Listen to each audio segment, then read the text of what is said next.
How's it going, everyone? In this video, I'm going to talk about my recent 4-month trip through Europe and Southeast Asia. And I think what I'll do first is show a segment from one of the first episodes of this series that breaks down the whole trip a little further. So I started off in Ireland in late November and spent a little over 2 weeks there exploring the beautiful Emerald Isle. Then I flew over to Italy in mid-December and brought the new year in Rome.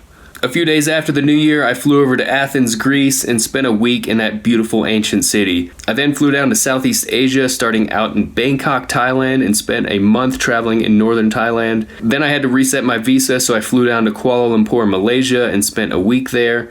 After that, I flew back to Thailand, and this time I spent about 3 weeks exploring southern Thailand, doing some island hopping, exploring beautiful beaches. I then flew over to Hanoi, Vietnam, and did some traveling in northern Vietnam, and briefly flew down to Ho Chi Minh City before leaving Southeast Asia for Australia. Now, I was only in Australia for less than a week. I really just went down there to see my brother. You guys kind of remember him from some other series. And really, I have a bunch of videos from Australia anyways. So yeah, but anyways, that was kind of my whole around the world trip in a nutshell. I started this trip in late November of 2018, and then I got back to the US in, it was early April of 2019.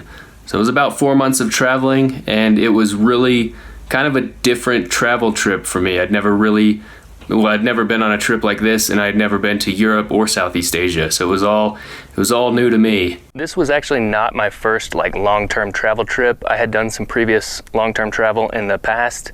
One of the first things I did to escape the real world was a through hike of the Appalachian Trail. That was in 2015, and then in 2016 I lived and worked in Australia for a year. And basically for the first 6 months I worked and lived in Sydney, and then the second 6 months I traveled throughout Australia and New Zealand. So this really wasn't my first long-term travel trip. I think before this trip I had already lived out of a backpack for over a year of my life, so traveling wasn't really new to me, but this was my first time in Europe and Southeast Asia. So now what I'm going to do is just answer some questions that I came up with. I feel like that's kind of the best way to structure this video, and hopefully within my answers you will find some advice for somebody that's looking to do a similar trip in Europe or Southeast Asia. How much did you spend?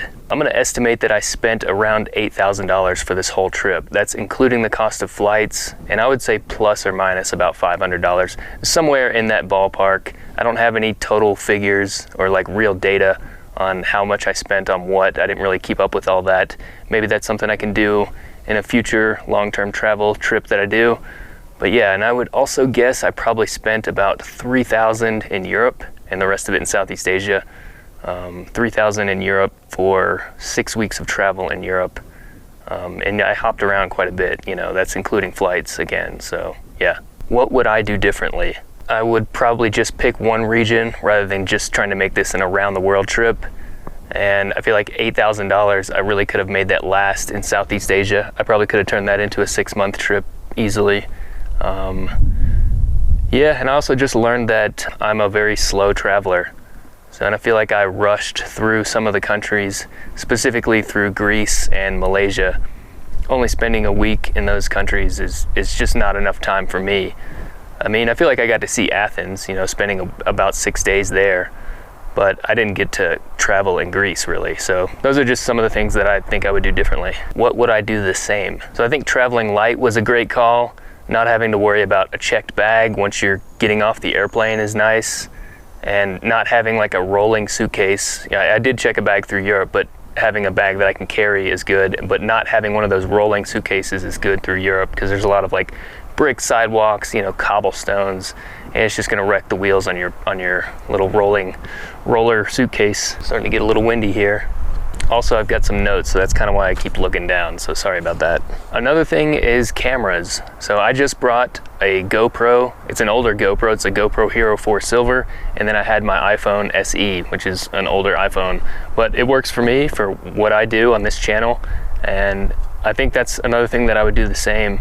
With the exception of, if I were to do it now, I would probably try to go for a newer iPhone or a newer phone with a good camera system, and maybe just leave the GoPro at home, unless I were planning to do some scuba dives, which is a benefit of the GoPro, being that I can take that with me on scuba dive trips. What was your favorite activity? This is a tough one to answer. It's hard to narrow it down to just one, but I'm kind of partial to hiking. If you followed this channel for any length of time, you know that I really love hiking, but hiking along the cliffs of Moher in Ireland and also the Cinque Terre in Italy. Also some hikes in northern Vietnam and northern Thailand were amazing. So yeah, just any of the hiking stuff was cool, and also the scuba diving is fun. Scuba diving is something I would love to really get into and do a lot more of.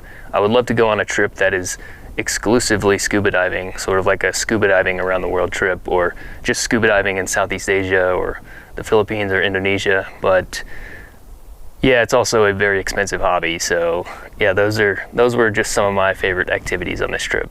What were some challenges you faced? There were at times some language issues on this trip, but it's not really a huge deal because I'm a native English speaker, and you can get by in all these countries with English.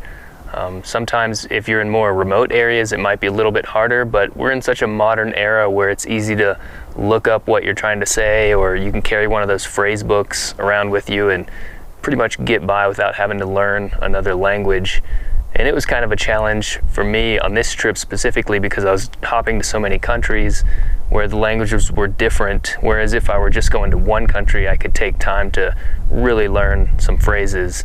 I feel like as I was getting used to saying the phrases, I was leaving and going to another country. But yeah, language issues are just simply going to be something that you have to deal with if you're going to do this kind of traveling. There's also some cultural taboos that you should really be aware of when you're going to Southeast Asia.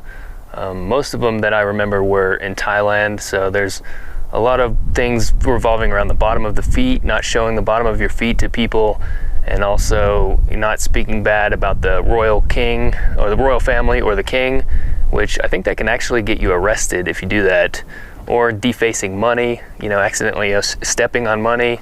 You don't want to do that. But also if you're passing a monk, these are just things that I remember off the top of my head. I'm sure if you're going to one of these places, you should definitely look up some of these things and be aware of them before you go. Yeah, when you're passing a monk is another one that I remember. You want to kind of like get lower than them, and I'm not that tall. I'm 5'11", so it's not that tall, but kind of probably tall in Southeast Asia. But yeah, if you see a monk passing, you want to like make yourself lower than the monk. Yeah, there's a lot of things that you should look up and just be aware of, but there are definitely going to be some challenges that you face while you're traveling. Fucking wind, dude. Man, I should have shot it down there, but I didn't want to shoot it in this fucking cave. The whole time you'd be like, why is this guy in a cave?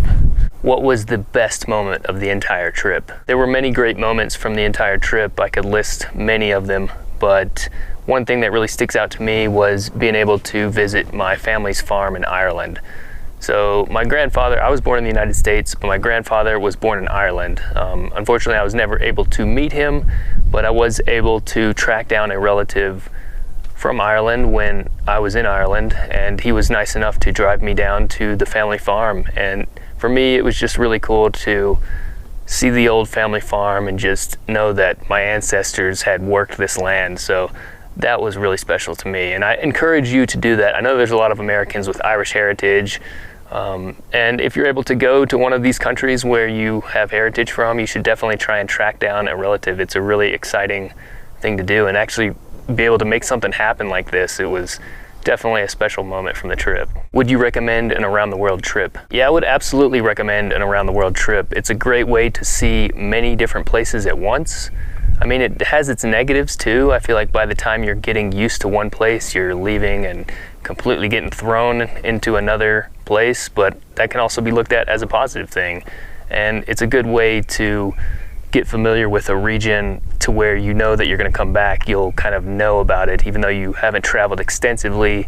Like I wouldn't say that I've traveled extensively in Europe, but I kind of have an idea about travel in Europe for the next time that I go. So now whenever I see these places make the news or making headlines, I don't think about just where they're located on a map or think about the flag. I actually think about experiences that I had there and think about the people that I met there.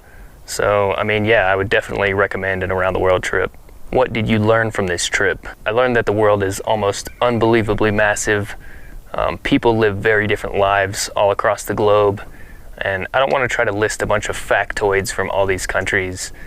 But one thing that I personally learned about myself is that I think that I enjoy through hiking more than this type of travel.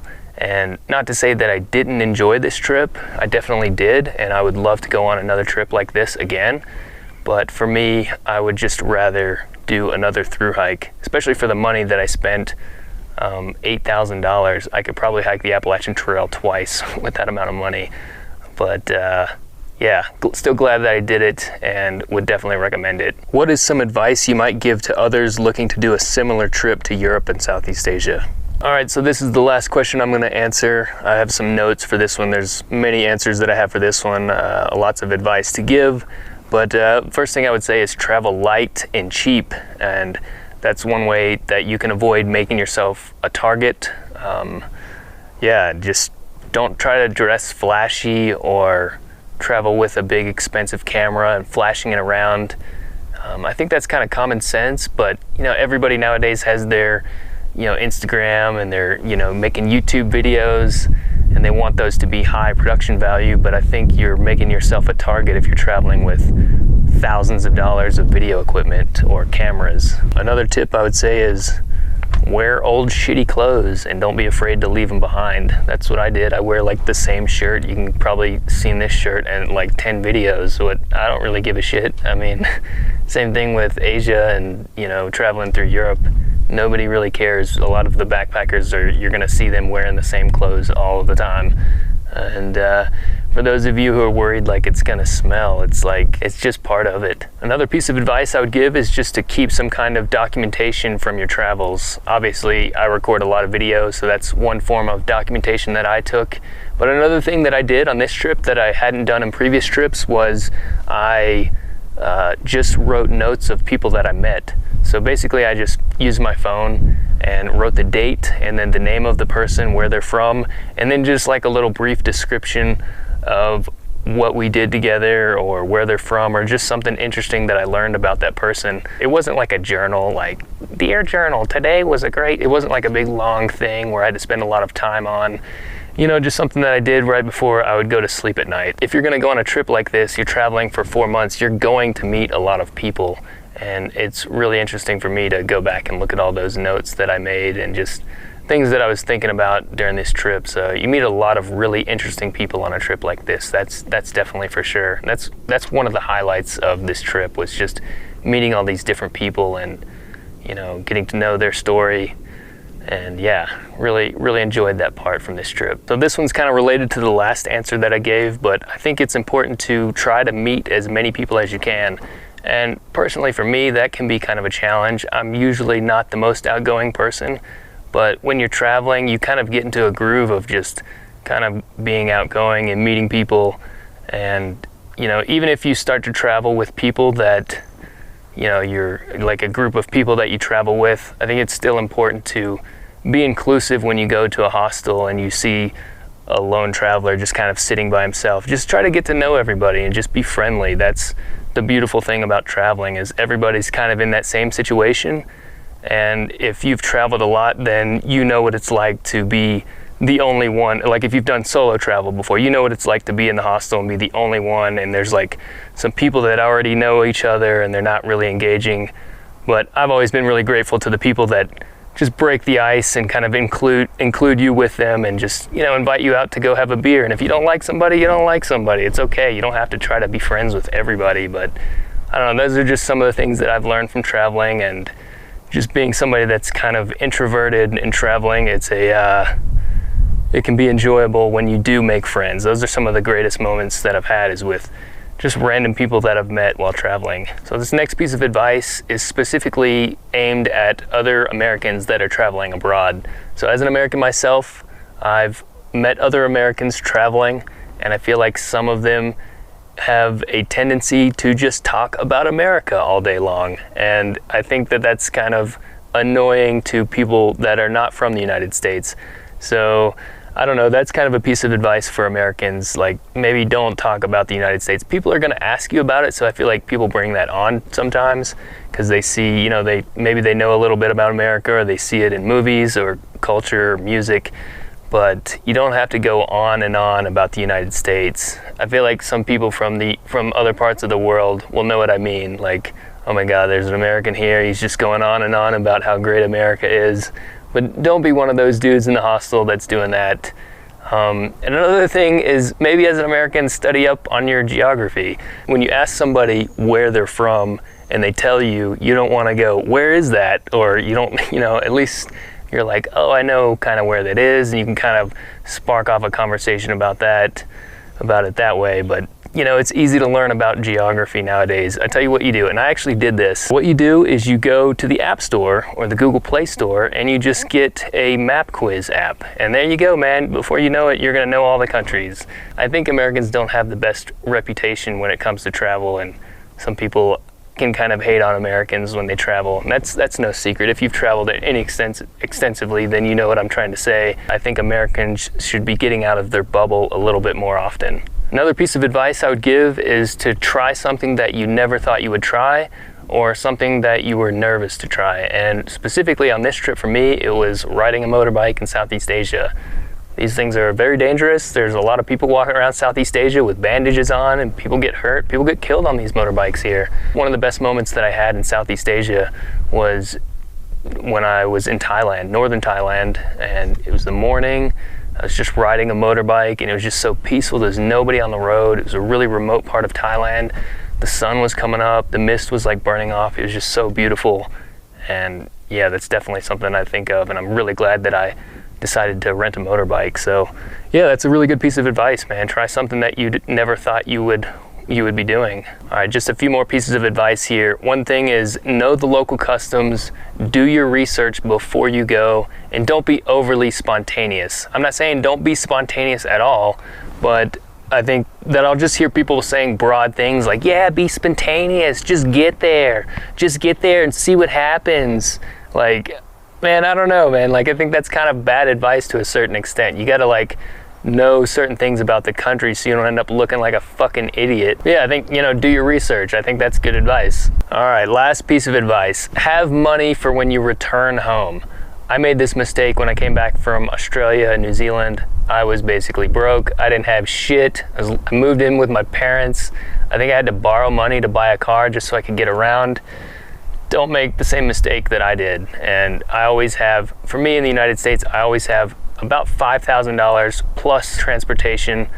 I have that ready to go for when I get back so I can get working and saving up for another trip. That's the way I travel, but it's definitely important that you have money saved up for when you get back. Well, all right, that's gonna be it for this video. If you think of any more questions that you think I should have answered, you can write them in the comments and I'll try to answer them, or maybe I'll make another video on them in the future. So thanks for watching, and we'll see you in the next one. If you're curious where I shot this video, it was like right here. So I had to scramble up here. Just trying to find a quiet place that's blocked from the wind is kind of difficult sometimes here in Arizona. But yeah, there's some nice views up here. So this is on the south side of Mount Eldon, really close to Flagstaff, which is where I live. So yeah, just in case you're curious, there's lots of cool scrambling. I think you can scramble up to the top from here, but yeah, man. Pretty cool day. Thanks for watching the video, guys. We'll catch you in the next one.